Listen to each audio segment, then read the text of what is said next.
Welcome everyone. We'll just give a moment for people to stream in.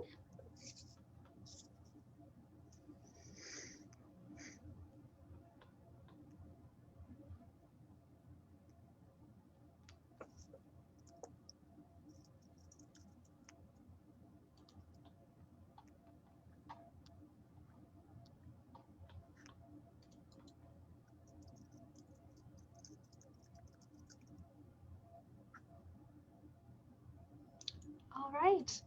Welcome everyone. Good evening. Thank you for joining us for our talk with Joshua Foer. We are in a Zoom webinar feature tonight. So as audience members, your camera will not be on and you are muted. So no one's going to see or hear you, but we would love it if you would like to participate through the chat feature at the bottom of your screen. So if you kind of wiggle your mouse, you'll see that chat feature with the speech bubble above it. You can enter questions there that Joshua will answer later in the program for you. All right. Joshua Foer is a science journalist. He has had writing appear in National Geographic, Slate, the New York Times, and other publications. He is the co-founder of Atlas Obscura, an online guide to the world's wonders and curiosities. And he is also the co-founder of the design competition, Suka City. He is, as I'm sure he will explain, also a U.S. memory world champion. I'm going to turn it over to Joshua. Thank you so much. And thanks for having me here. I am coming to you in this day and age, I could be coming to you live from Mongolia, but I'm actually coming to you live from just down the street in Brookline, Massachusetts, which is where I live. This is my home office behind me. If you hear any shrieks in the background, one of my kids resisting arrest. It's bedtime here in the Foer house, and so please ignore any children who may accidentally come running through the screen. I wanted to actually do this with a PowerPoint presentation and talk and present to you at the same time. So I'm going to share a screen with you. Hopefully you'll still be able to see me as I'm talking. Whoop, don't ignore that. Hold on. Okay. Okay, great. We got a black screen. You can see me. So what I'm going to be talking to you tonight about is like really the craziest thing that's ever happened to me in my life, and it's the subject of this book, Moonwalking with Einstein. Home office just fell down off my desk, and before I tell you the story, I want to actually show you something, which is this. This is a list of 100 random words. So apple, ear, banana, mango, flatulence, thought, pear, silence, plum, decapitate, et cetera, et cetera, et cetera. And if I were to say to you, you've got 15 minutes to commit that list of random words to memory, most of you would probably say, well, like that's obviously not possible. And that's what I said the first time somebody suggested to me that this was in fact well within the realm of possibility. And to back up, the place where that was explained to me that was something that anybody could do was at this strange contest called the United States Memory Championship. And I was there to cover the contest as a science journalist. That's my day job, or it was my main day job at the time. And Slate magazine had sent me to go, write a short article about this, what sounded like a kind of wacky contest. And I showed up not really knowing very much about what was going to be happening. There were people performing the most utterly miraculous feats of memorizing random strings of, hundreds of numbers, names and faces of hundreds of strangers. They were memorizing entire poems, shuffled packs of playing cards. It was truly, truly amazing. And I was outside the competition hall and I met this guy, and his name is Ed Cook. And he had at the time one of the best memories in the world. He had come from England to participate in this U.S. memory championship. And we were talking outside the competition hall. And he says to me, the people who are competing in this contest don't have extraordinary memories. That didn't square at all with what I had watched these people just do. I mean, they were memorizing hundreds of random numbers in a minute. And he says, all of us have average memories who compete in these memory contests, just like you. And we have trained ourselves using a set of ancient techniques to perform these incredible feats of memory. He said these are memory techniques that date back to antiquity, 2,500 years ago, to ancient Greece. They were once widely known about and widely practiced. We're talking about the same techniques that Cicero had used to memorize speeches on the floor of the Roman Senate. These were the same techniques that Roman generals had used to memorize thousands of soldiers' names under their command, the same techniques that medieval scholars had used to memorize entire books. And these techniques had basically largely been forgotten about, except at this sort of weird competition. That is fascinating. He said, yeah, you know, anybody can do this. Even you could do this. Would you like me to teach you? And that offer ended up sending me on a year-long journey to train my memory with Ed, this guy, as my coach, and also just to try and understand my memory and how it works and why it sometimes doesn't work and what its potential might be. So I want to tell you about that year. But first, I want to tell you about some research that was done at University College London. So at University College London, they brought a handful of these memory champions into the lab with the same question that I had and that you may have, which is, how in the world do they do this? And they put the memory champions inside of an fMRI chamber and had them memorize strings of random numbers, people's names and pictures of snowflakes. And then they looked at what parts of their brain were lighting up as they were learning this new information. And they found that the memory champions were activating regions of the brain that were entirely different from the regions of the brain being activated by the control subjects. This was the only thing that distinguished the memory champions from the control subjects. These people were passing cognitive tests at the same level. There's nothing anatomically unusual about their brains. It was just that they were using their brains differently, at least according to the fMRI chamber imaging.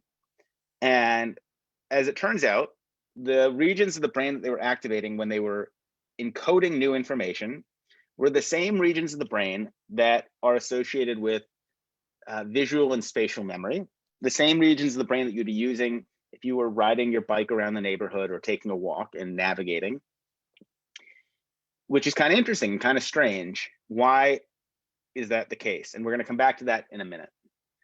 But first, I want to go back to that list of 100 random words that I showed you at the beginning. So I didn't mention it at the time, but that was actually kind of a quiz. So I didn't tell you needed to memorize those words, but I want to see how many of them stuck in your memory, because those words were kind of like almost, for some of you, I'm sure they just kind of like passed by you. You didn't really pay attention, and some of you may have caught a few of the words. I would be surprised if anybody remembered all of them. So what I'm going to do is I'm going to go down a list of words, and I want you to raise your right hand if you think the word was on that list, and I want you to raise your left hand if you think the word was not on that list. And I'm only talking about those 10 words that I read off at the very beginning out loud. I can't obviously see your hands, so I can't know if you are participating or not, but I want you to really try and play along here, because it will illustrate something about how our memories work, and I want you to really feel this as we go. Okay, so the first word is apple. Was that on the list or was that not on the list? Raise your right hand if you think it was on the list, your left hand if you don't think it was on the list, and you don't have to, well, you have to raise a hand. You can't raise no hands. All right, height. Was height on the list? What about silence? Do you remember silence on the list? Do you remember the word fruit on the list? Was flatulence on the list? What about team? Banana, peach, decapitate, thought. Okay. I've bolded here the words that were on the list and grayed out the words that were not on the list. So if you guys at home were like most people who encounter this list, and I obviously couldn't see your hand, so I don't know, most of you probably raised your hand and recognized that apple was on the list. And the reason is that apple was the very first word on the list. And there is a phenomenon, a memory bias, known as the serial positioning effect. And basically, when you expose somebody to a whole lot of information, they're most likely to remember the thing at the very beginning and the thing at the very end. And this is just a general principle of memory, a kind of quirk of our memories. If you guys were like most people, then you were probably a little bit confused about whether height was on the list or silence was on the list. And that's also not surprising. Silence was, height wasn't. And that's because that confusion stems from the fact that height and silence are abstract concepts. They're not easily visualized, and we're much better at remembering things that are easily visualized. When we can see it in our mind's eye for even a split second, it's more likely we'll be able to remember it. And that's an important quirk of memory that we're going to come back to. The fourth word, if you're like most audiences, there are probably a significant number of you who raised your right hand and thought that fruit was on the list. Fruit was actually a false memory that I implanted. There were a whole bunch of specific examples of fruit on the list, like apple and banana. And when our brains hear a whole bunch of specific examples of a general kind, we have a natural tendency to zoom out and think about the generality, in this case, fruit, and can even implant a false memory. Flatulence, I'm sure everybody remembered that flatulence was on the list, and that's because flatulence is funny. And there is a memory bias known as the humor effect, which holds that when a piece of information is funny, it can be up to 50% more memorable than if it's not funny. So likewise, decapitate is another word that is not funny, but it is gory, it's visual, it's like there's an emotional kind of energy to that word. And the oldest writers about memory, I mean, writing 2,000 years ago in classical Latin, said that if you want to make something memorable, you have to make it gory, bizarre, funny, strange, weird, colorful. And those characteristics sort of excite our memories and make information more memorable. So there are dozens of these kinds of memory quirks, memory biases that have been identified by cognitive scientists. And what memory champions do, and what any of us can do if we want to, remember better, is take advantage of those biases, effectively hack those biases, so that we use the fact that our brains are better at remembering certain kinds of information than other kinds of information. We use that as a tool for remembering better. So let me tell you a little bit about this guy, whose name is Ben Pridmore. He's a friend of mine. And on his desk are, I think it's 36 packs of playing cards that have been shuffled. And he's about to try and set a new world record by memorizing the precise order of all 36 of those shuffled packs of playing cards in perfect order, with no mistakes, in under an hour. The current world record, by the way, which is held by a North Korean, I recently learned, is over 48 shuffled packs of playing cards in under an hour. And keep in mind, Ben Pridmore does not have any innately amazing memory. This is using a technique that he has trained his memory, trained himself to perform. And he used a similar technique, related technique, to memorize the precise order of 4,140 random binary digits in half an hour. Just like 0011 It's almost, it boggles the mind that somebody could do this. The record here is now actually twice this long. I think it's 8,000 something. Also, interestingly, held by a North Korean. And there are a whole host of techniques that are used in this sport of competitive memory, and we'll talk about them in a minute. But they all fundamentally come down to a principle that psychologists refer to as elaborative encoding. Elaborative encoding. And I'm going to illustrate for you what elaborative encoding is with a famous paradox from psychology. It's known as the Baker-Baker paradox, and it goes like this. If you tell two people to remember the same word, if you say to one person, remember that there's a guy who is named Baker, like capital B Baker, that's his last name, and you tell somebody else, remember that there's a guy who is a baker. It's the same word. You're supposed to remember baker, it's somebody's name. You're supposed to remember baker, it's somebody's job. And you come back to them a few weeks later and you ask them to recall the word. Do you remember what that word was that I had told you? Well, the person who's told that the guy's name is baker is less likely to remember the very same word as the person who was told the guy's job is that he's a baker. It's the same word that they were told. Why would there be a different amount of remembering? Well, when we hear the word baker, capital B, it's untethered from all of the other words in our mind, memories in our mind. It doesn't actually mean anything to us necessarily, unless we can immediately conjure up an image of a famous baker, a person with the last name Baker. When we hear the lowercase b baker, the common noun baker, we have a whole host of associations. We think about these funny white hats that the bakers wear, the smell of bakers, and maybe we know a baker. And all of those associations are like little hooks that go into that word, into that memory, and make it more likely that we're going to be able to pull it back out at a later date.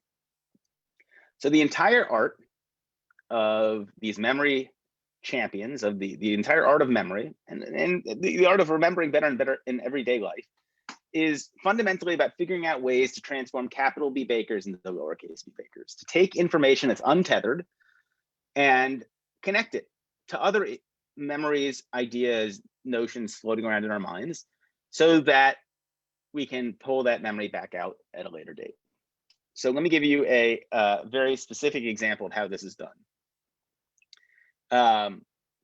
Names and Faces is one of the events in the Memory Championship. And they show you a bunch of, I think it's 99, at least when I was competing, there were 99 people's faces and first and last names, and you had to remember as many of them as possible. And I'm going to tell you a little bit about how I do it, but first I want to introduce you to a few of my friends. Okay, so this is Mike, this is Abby, that's David, that's Donald, Anne, Bill, and Beth. Now, if I came up to you a couple days from now and said, do you remember any of their names?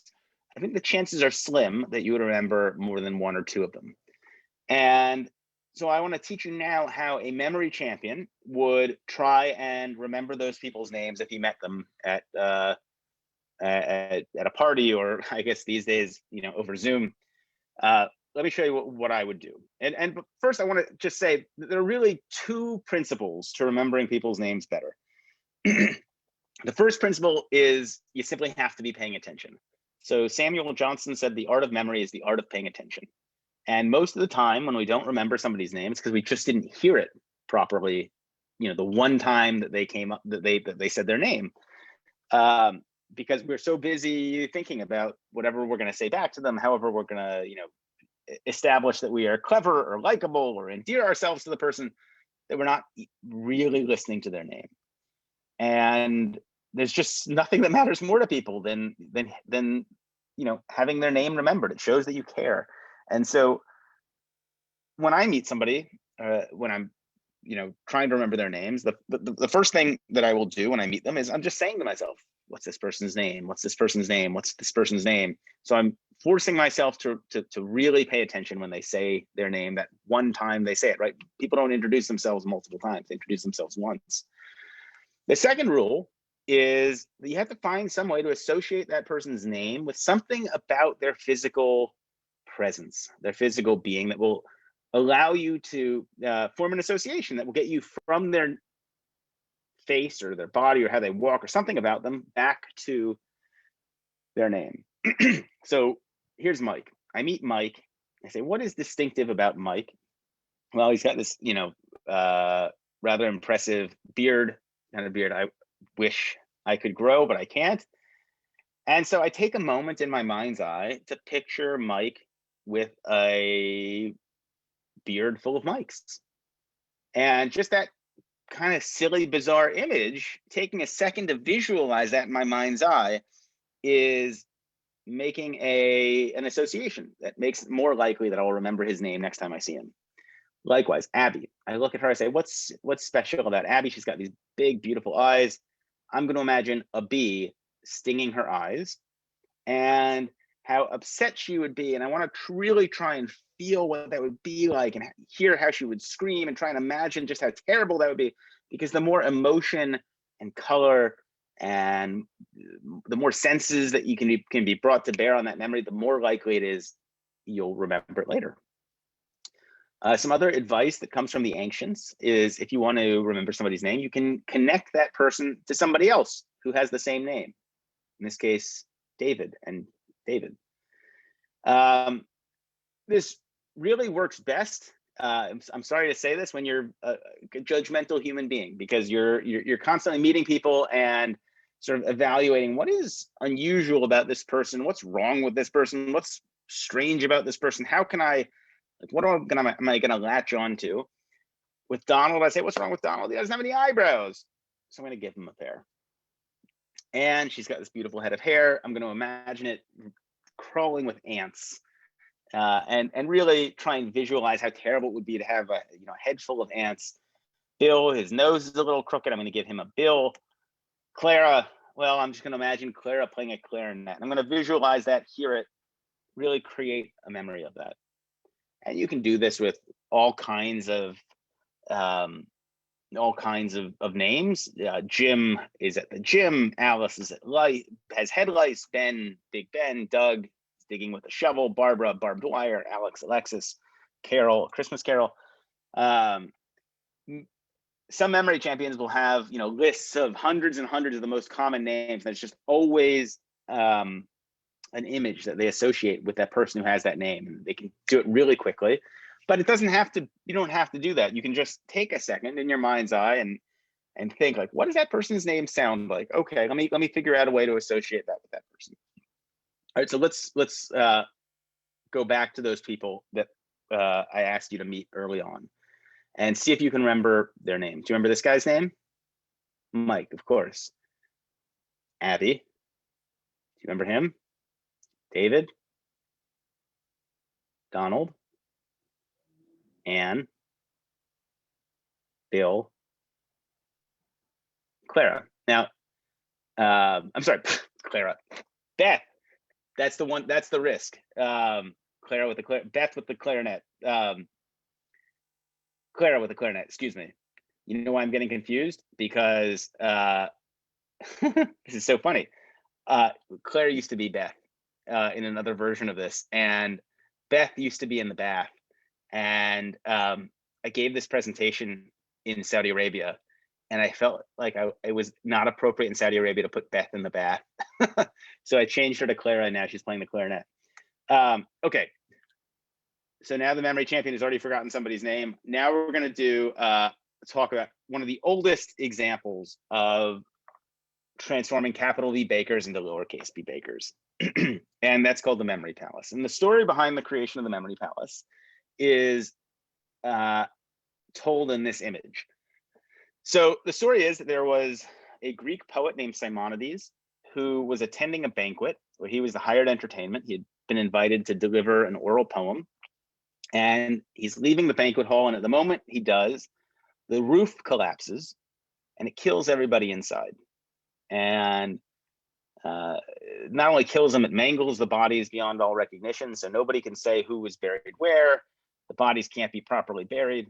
And Simonides, who is standing alone amid the rubble, has this realization, which is that when he closes his eyes, he can still picture where each of the guests at the banquet hall had been sitting.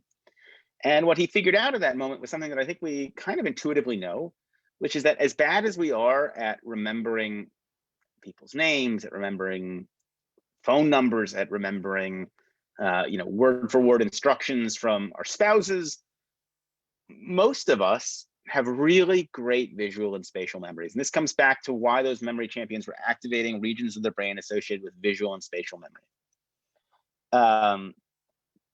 And so what Simonides figured out was something that, I mean, look, if you were to spend 5 minutes rushing around my house, if I could pick up this computer, I can't, it's not a laptop, and bring you around my house, take you on a little tour, you would actually remember quite a bit about my house. You would remember the rough layout. It might be hard with the computer, but if you, let's say you were in person, you were walking around my house, you'd remember where the different rooms were, where the kitchen was, where the bathroom was.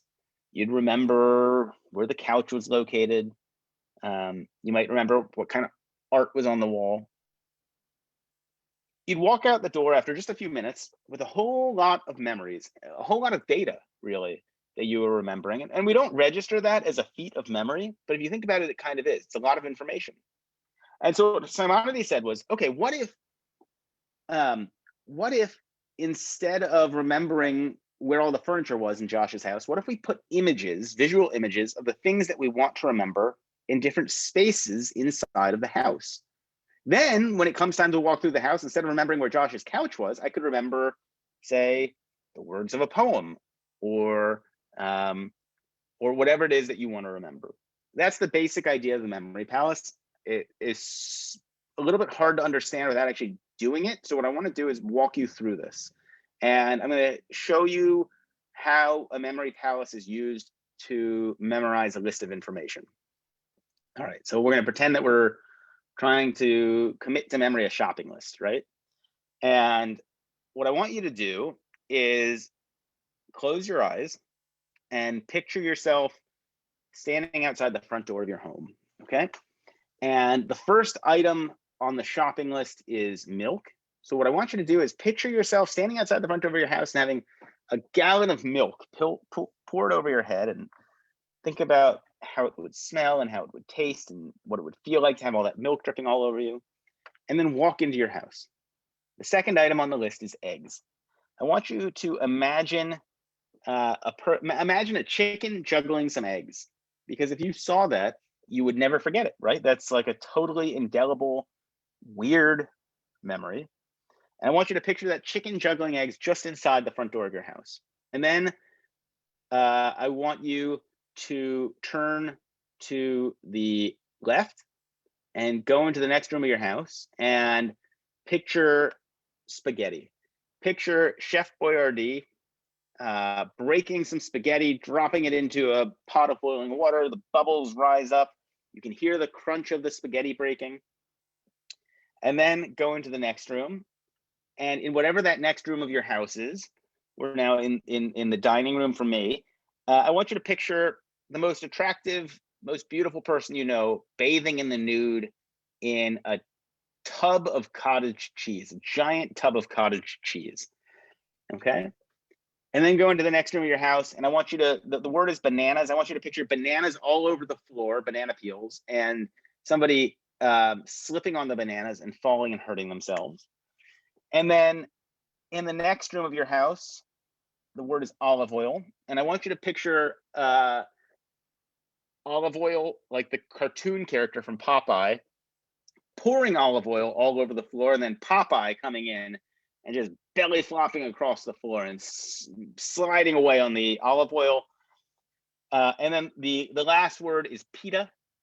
And so I'm now walking up the stairs. I want you to picture somebody taking a big bite of a giant pita. And those are the words I want you to remember. Okay.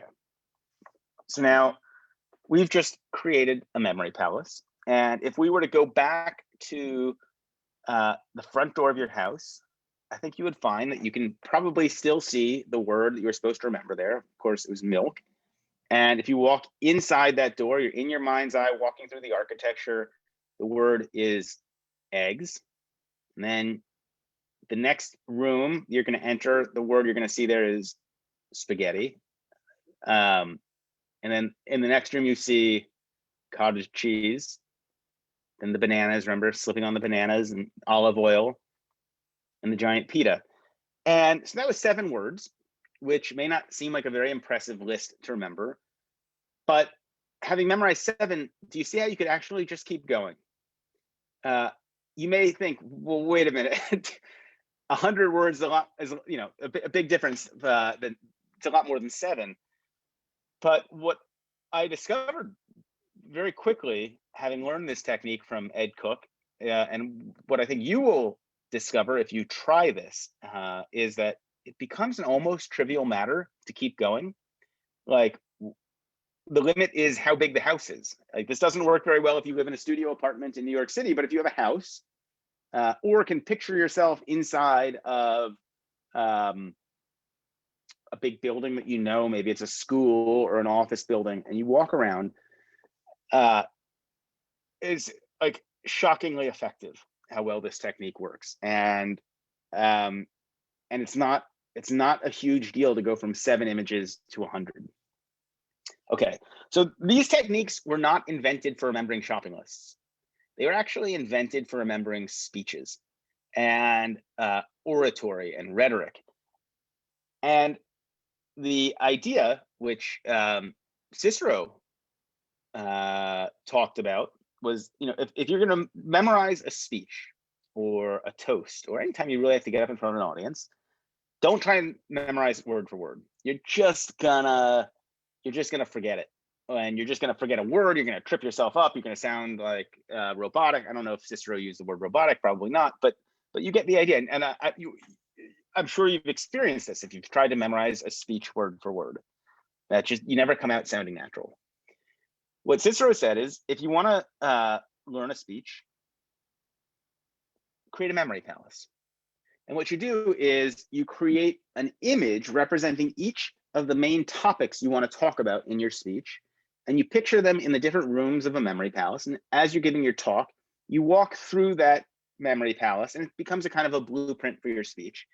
And so even though you don't have every word memorized, you can never get too far off track, because you've always got that that architecture to pull you back to the outline. In fact, the phrase topic sentence comes from the Greek word topos, which means place. And that's a vestige of when people used to think about oratory in these kinds of spatial terms. The phrase in the first place, that actually comes from in the first place of your memory palace, which I find kind of amazing. Let's talk now about remembering numbers. So one of the events in a memory contest is to remember as many numbers as you can, as fast as you can. And I'm going to show you one of the simpler techniques that memory champions use. It's actually the technique that I use to this day, even though it's not considered terribly sophisticated by the standards of the world, memory athlete community. It's very easy to learn, so I'm going to teach it to you. And it's called the major system. And the way it works, it's almost like a code. Every number, every digit from 0 to 9 is associated with a different consonant.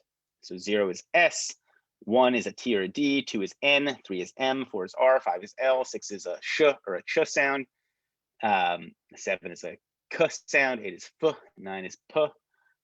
And the way it works is when you have to remember a number, you basically turn it into letters, and you are allowed to intersperse vowels however you want. So if I said, you have to remember the number 52, that's an L and an N, or it could be a lion, could be a line, it could be well, any word that is LN.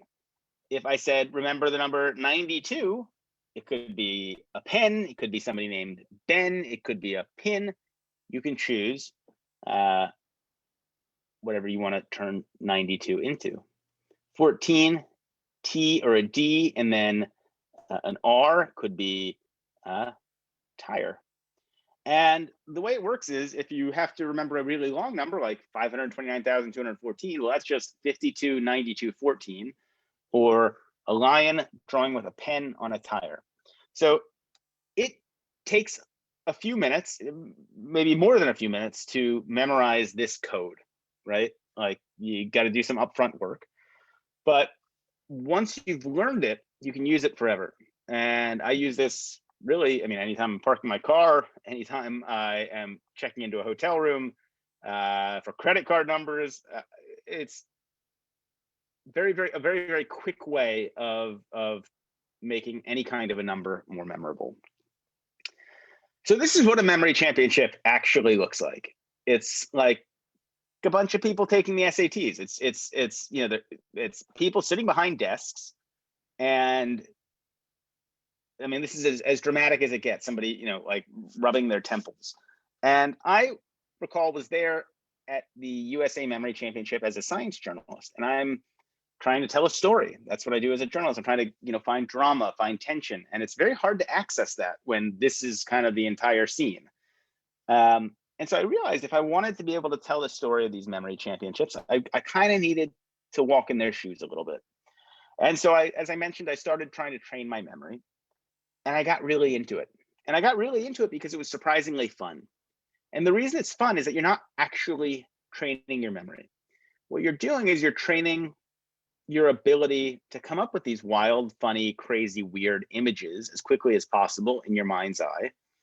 And it's a kind of like training in creativity, or a kind of creativity that I wasn't used to practicing. And I found it really enjoyable. And so I started spending time every day.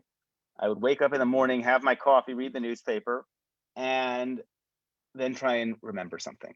Could be a poem, it could be random numbers. I would buy old high school yearbooks and try and remember the names of the people in the yearbooks. And I was getting better and better at this. And what you find is that you get better really quickly at first, which is tremendously satisfying. I was able to, suddenly able to memorize the order of a shuffled pack of cards. That's like an amazing thing to be able to show somebody. It's almost unbelievable. And I got really into it.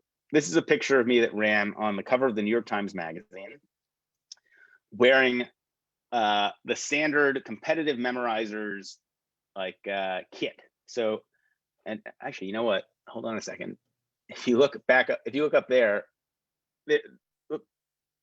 there's what I was wearing. It's a pair of goggles that have been masked over except for two little pinholes so that you can't see anything. You can't be distracted by anything. And earmuffs so that you can't hear anything, so that you can only focus on the thing that's right in front of you, which is what you're trying to remember. This is what I'd learned this from the German memory competitors. In Germany, they take this very, very, very seriously, as you can imagine. And so I ended up going back to that same contest that I had covered as a journalist. This time I entered it sort of as an experiment in participatory journalism. I'd spent a year learning these skills. I wanted to see what it was like to do this in a competitive way. And lo and behold, I actually ended up winning the contest, which had not, I'm not going to say it wasn't delightful and a great outcome, but it hadn't really been my plan when I set out on this journey. Not only did I win, I set what at the time was a new U.S. record by memorizing the order of a shuffled pack of playing cards in 1 minute and 40 seconds. A record which, by the way, I think the world record is now like 13 seconds, something like that, maybe 14 seconds, which is utterly mind-blowing. I mean, it's hard to turn over every card in a pack of cards in that short of an amount of time. And that story is what forms the arc of Moonwalking with Einstein. And I'll leave it there. I'd love to answer any questions that you guys may have. Let me turn off screen share if I can figure out how to do that. Stop sharing. If you've got questions, you can put them in the chat and they will be relayed to me, and I'll answer them as best as I can. Excellent. Well, for starters, we have a comment in the questions from Myra, who just finished Moonwalking and loved it. Fascinating. She says she can't believe you were only in your 20s when you wrote. So, yeah, I can't believe I was I can't believe I was in my 20s too. It was a long time ago. At least it feels like a long time ago. What was the name of the number method? I sorry, I'll let you read the question, but I caught that one. It's called the major system, and it's in the book, but you don't have to go to the library and get the book. You don't have to buy the book. It's also, you can find it anywhere online. It's really well known. It actually, interestingly, dates back to, I think, the 17th or 18th century. I can't remember right now. So it's been around for a while. We have a question. Do you have tips for studying for tests for school? Yes, lots of tips. This is why I kind of wish. I thought it was crazy that I was in my 20s before anybody ever mentioned to me. I got a good education. Nobody ever mentioned to me that there were all these tricks for remembering better, which would have come in awfully handy in school.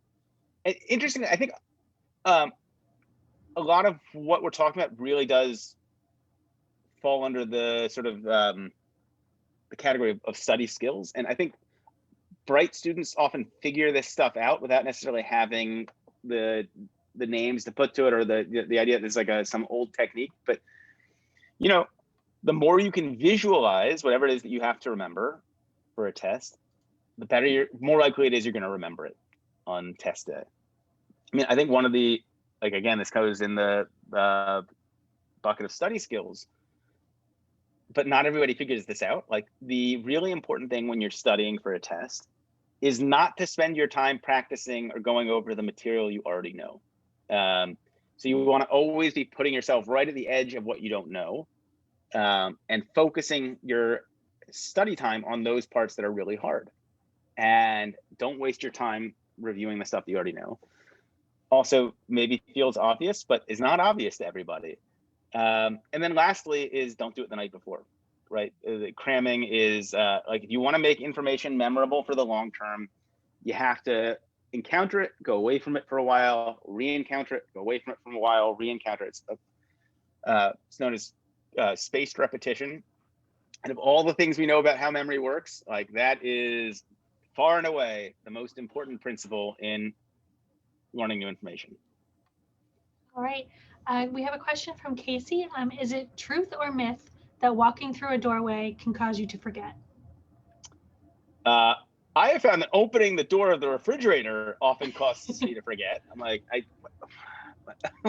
was going here to get something. What was it? No, I think that's a myth. But and yet, like, happens enough that maybe there's something to it. I don't know. Something spatial about it. Let's see. We had a question from Michelle. Where do you see the limits of memory now and in the future? Well, I think the story of memory, which is a part of the story I tell in this book, and I didn't really get into it that much in this presentation, but it's about our changing relationship to memory. And like, there's a reason these techniques disappeared, and it's a function of technology and society, and how technology has changed society. So in a world when books were rare, hand-inscribed objects that were very expensive, like, people didn't have books. People didn't have shelves of books in their homes. People didn't have libraries like the Wilmington Public Library. And so, if any information that was going to be passed down had to be passed down from one person's memory to another person's memory. And people thought about memory in a different way, and its role in their lives in a different way than we do today. And we're in the midst of a incredibly profound societal change in how we think about our memories and how we think about their value. And like, suddenly it doesn't matter what I have in my memory, one might say, because I can look it up and have it on my, Google can tell me the answer to any question. It's like, in fact, it's like I have all of humanity's collective knowledge at my fingertips all the time. And that's absolutely changing how people use their memories, how they think about their memories, how they value their memories. And there's a lot of different forms of research that address this in interesting ways. But like, we're just at the beginning of this. And if you talk, like, Larry Page and Sergey Brin, they've explicitly said that their mission, their long-term goal, is that there will be a Google chip in your brain.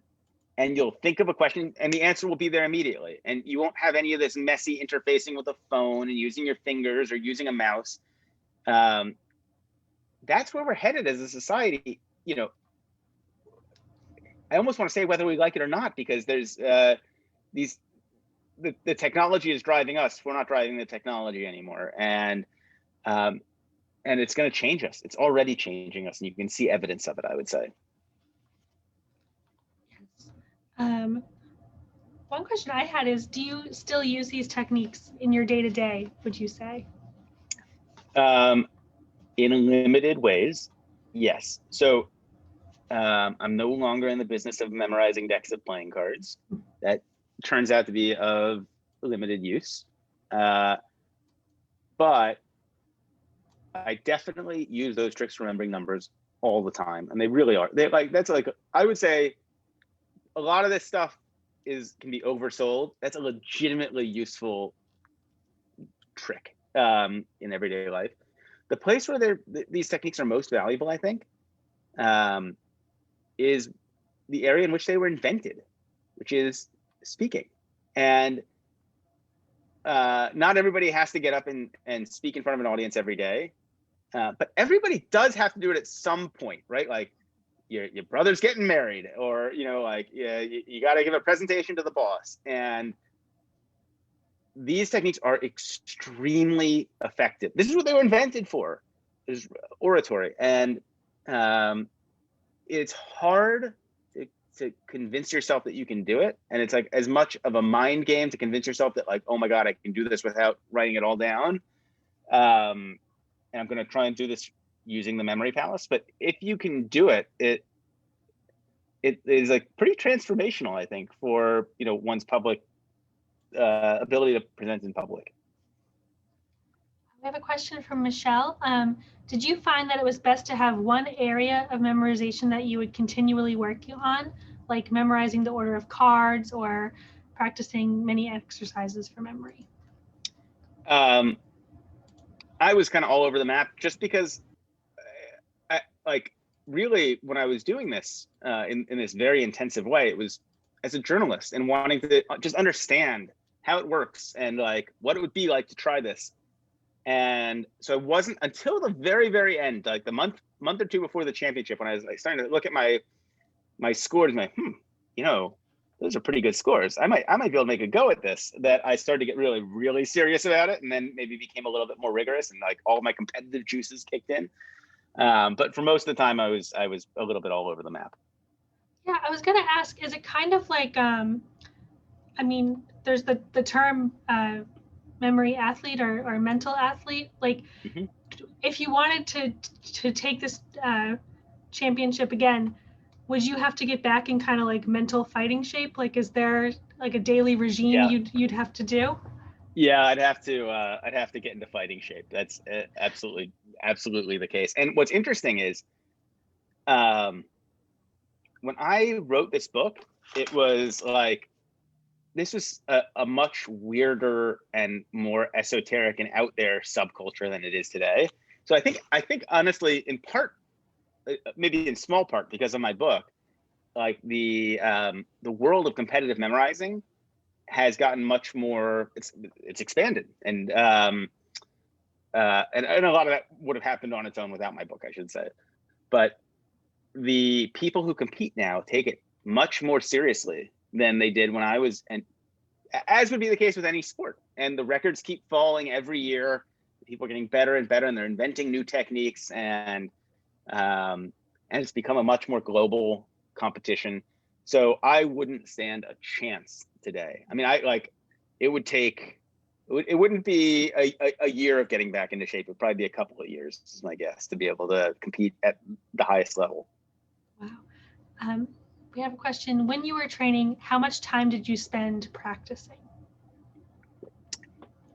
I would say it was between a half an hour and an hour a day, an hour towards the end, which apparently was more than most of the other people in America at that point. I will say my main advantage that I had was that I was training with this guy, head cook, who had come from England, where the people who competed in England at that time were much more into this than in America. And they had like more sophisticated techniques.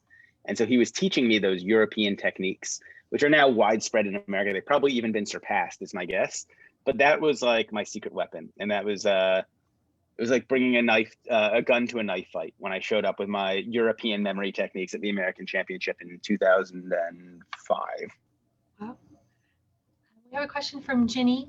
Do you think that your techniques were used by pre-literate people who are able to remember so much? Yes, but not in name. So for sure, pre-literate people have used different kinds of mnemonic techniques and different kinds of techniques in different parts of the world.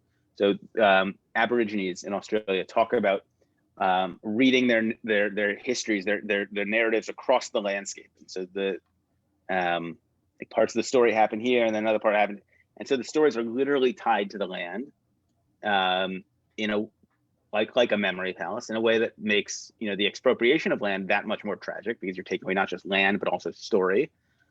Of course, the Greeks memorized Homer, right? Homer, the Odyssey and the Iliad were not written down for a long time, and they were oral poems. And they, I talk about this a fair amount in the book, because there's been a, I mean, there's a whole field of research on really breaking apart how the Odyssey and the Iliad were memorized, because you can find all these hints in the book, in the way the book is, in the way the sentences are structured, in the way, the kinds of imagery that are used, that point to how the bard was remembering the poem as he went. And of course, tying it to music, like music is one of the best mnemonic aids there is. It adds a whole nother layer of structure to information, and that's why, you know, we can remember like song lyrics from 40 years ago better than most things that we've heard in the last day. Yeah, I've definitely found that to be true. I'll start singing a song on the radio I didn't know I knew. Right? We have a question. Do you think that confidence has a big role with memory? Yeah, I do. And I think when I think about, I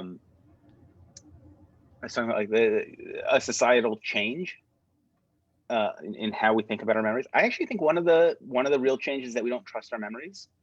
That like we don't believe in them. We assume that they're going to fail us, and we assume that they're going to lie to us, and we assume that like they're not going to work. And we've kind of conditioned ourselves, and so we become reliant on, you know, oh, I got to write that down, I got to put it in my phone, and it's a self-fulfilling prophecy, because the more we don't believe in our memories, the more we don't like build up those capacities, the more they wither, the more we have reason to not believe in them. And my hunch is that in previous eras, people trusted their memories more because they had to, and because they had to, their memories were like better functioning in, you know, in some way. So so yes, it's got a lot to do with confidence. True, you weren't able to outsource your memory quite like you are No, today. exactly. That's right. Barb would like to know, where did the title of your book come from?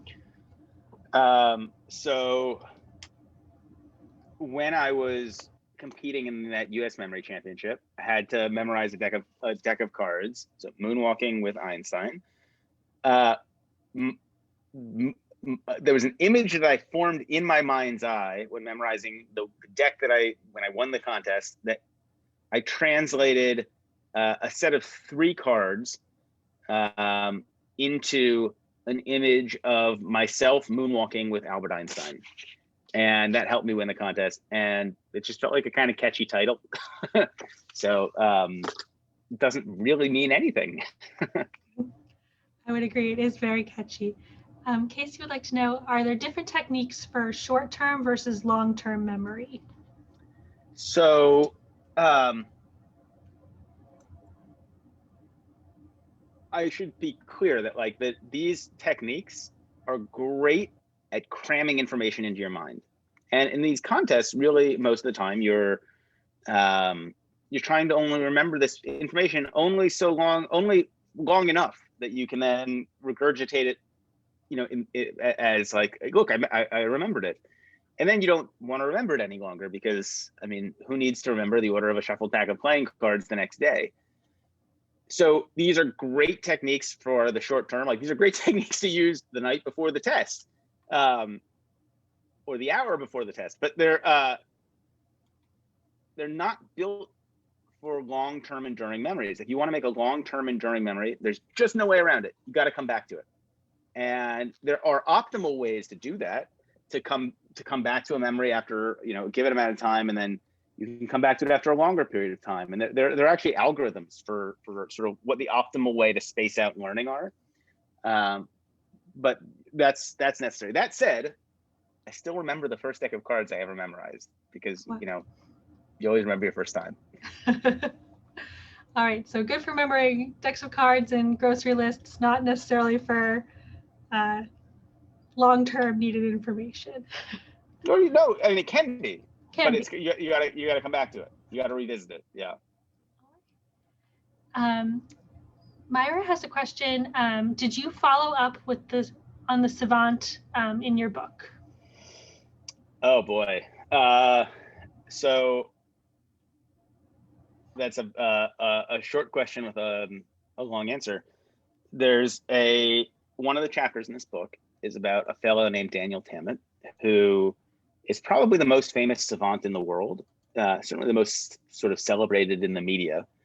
And over the course of my trying to get to understand how this guy's brain worked, because he could do all these incredible memory feats supposedly without these techniques. Like, he just had an innately great memory. He could also do mental math. I mean, really amazing stuff. And I started talking to the competitors in the memory contest, and they said, yeah. We don't think that guy's so incredible. We think he's using the same tricks we are, only like pretending that it's all natural, right? Which raises all sorts of interesting questions, like, what does that mean? Like, why is this guy celebrated and these guys are not? And so in the book, I spend a lot of time with him, and ultimately, hopefully very delicately, come to the conclusion that he is probably not special in the way that he is claiming. Okay, so then what happens after that? So I published the book, like a lot of people read it, and you know, how does that affect this guy's life? What happens to him after?